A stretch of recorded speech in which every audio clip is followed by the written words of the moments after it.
अमळनेरमध्ये अतिवृष्टीमुळे पूरस्थिती निर्माण झाली असून बोरी नदी आणि विविध नाल्यांना मोठा पूर आला आहे।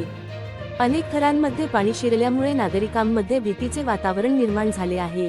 याच पार्श्वभूमीवर आमदार अनिल भाईदास पाटील यांनी नागरिकांना शांत राहण्याचे आणि सतर्कतेने वागण्याचे आवाहन केले आहे।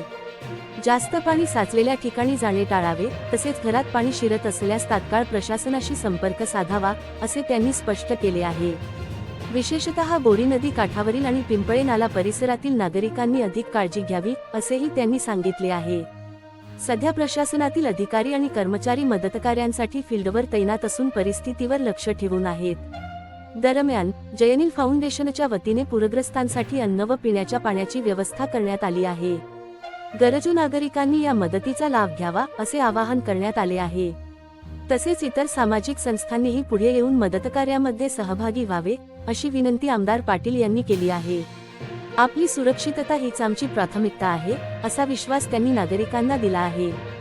धुळे जिल्हा संपादक Pramod Borse, Maharashtra today TV news, Dhule.